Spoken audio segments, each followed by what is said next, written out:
And finally, someone is potentially being held accountable for serious wrongdoing exposed in the Epstein files. The problem is it's not where or about what you might expect.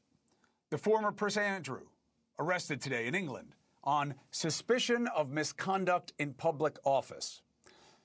That misconduct does not involve the woman he settled with who accused him of forcibly having sex with her on multiple occasions before she wound up being hit by a vehicle and then killing herself. The investigation is likely focused on a confidential report he sent Epstein when he was a trade representative for the UK. Now, at first blush, this is embarrassing because they're acting and we're not, right? But the part that matters is the basis on which they're acting. At first, I thought this was like a hedge. Oh, they're not going after him for the real thing. But then I realized this is also what other foreign governments are doing. They're focusing on something that gets very little attention in our circus. They're following the money. Maybe that's the answer. Maybe the real reason all of the obvious indications that we're seeing in the files have been ignored, that there were a lot of men and some women doing horrible things to young and sometimes very young females. Stuff far more serious than Me Too allegations that drew so much more accountability. Maybe the reason DOJ refuses to act is not that they simply don't care, but in fact, they do care. They care tremendously, only about something other than the victims. Maybe the concern is protecting the circle of money and influence that Epstein controlled. For all we've heard about sex and trafficking, I bet you didn't know that in the 90s, Epstein was involved in the largest Ponzi scheme before Madoff. Did you know that? And just like Madoff, Epstein's success never made any sense. Nobody knew how he made his money. Oh, he's a tax genius. Oh, no, he's got inside shell corporation thing. It was always some mythology. And just like Madoff, he would never tell anybody. And just like Madoff, he didn't do it alone. Everyone around Epstein went to prison for the Towers financial fraud that swindled hundreds of thousands of victims.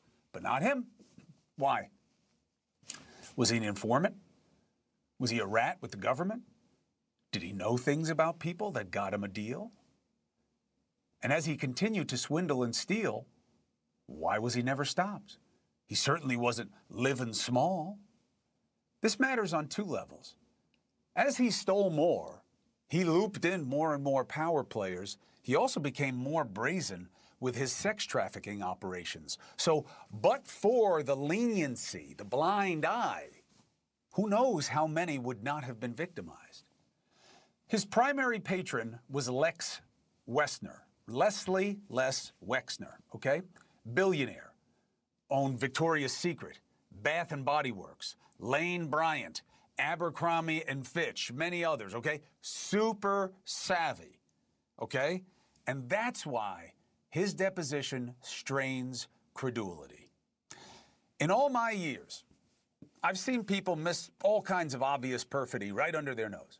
But I cannot think of anyone as rich and sophisticated and focused on their wealth as Wexner, having no clue where hundreds and hundreds of millions of dollars went, saying that he has no real knowledge of the man who lived in his house and spent 20 years engineering his fortune at its peak. That's what Wexner says. Really? He did all that? I had no idea. Around $20 million of stock and cash were contributed by two of your charitable foundations to one of Epstein's charities. Do you have any knowledge or awareness of that? Effing shocked. I'm appalled. I never heard that. Did you know that? No. Except so.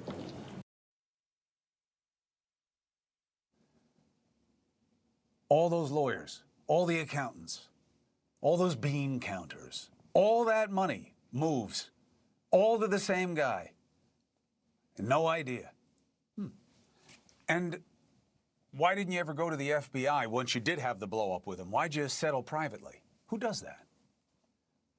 Interesting questions, right? Just like how it's impossible that Epstein committed all these trafficking operations alone. And we see that now in the files. Look, I can't tell you that I know how to make a case against any specific person because there's too much redacted and running around and the statute of limitations and all these other things. But it's obvious that there were really heinous things going on and it wasn't just him, right? So, you know he didn't commit his financial crimes alone either, right? The silence on that level of examination should be deafening to your ears. No one even talks about the money. Now, part of that is what? We're drawn to the sex. We're drawn to the kids. They're sympathetic. They give the left cover for not doing anything during Biden, right? Because, yeah, but the survivors. But you got these young women whose lives were ruined. You're really going to bust our chops about that? At least we're doing it now. You need them to give you the cover.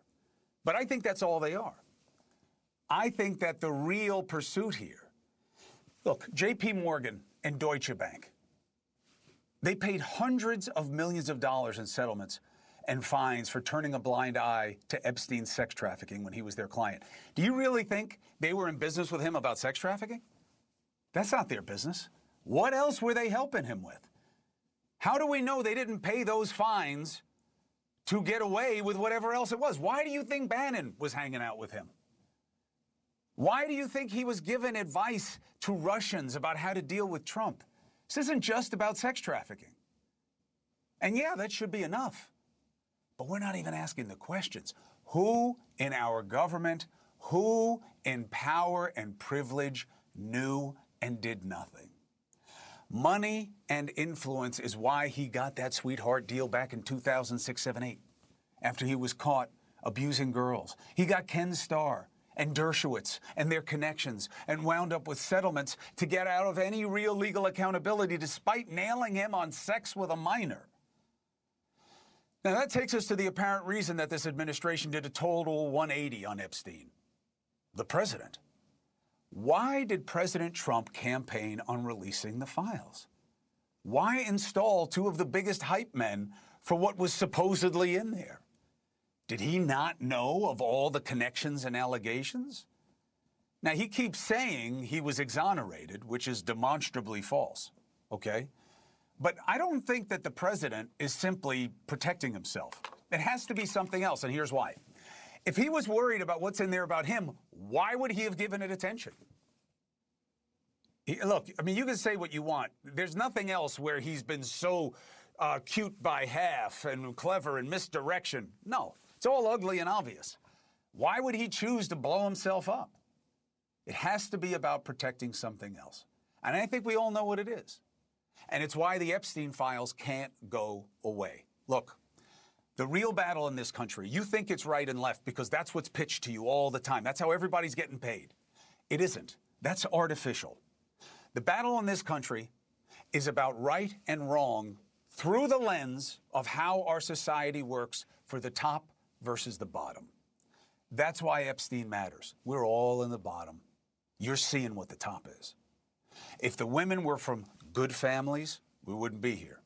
If this guy was partying and running scams with small businessmen, we wouldn't be here. We're here because the people involved do not get judged the same way as the rest of us. Follow the money.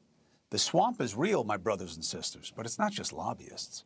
And the gators are more numerous and bigger than you ever imagined. So let's go to the development that kind of triggered this revelation for me to share with all of you that has shaken the monarchy, but really shaken America too. The arrest of former Prince Andrew today. Even his brother, the king, said, hey, the process has to play itself out. Thank you for watching. Subscribe below and download our NewsNation app right now on your phone, and you will get fact-based, unbiased news for all Americans.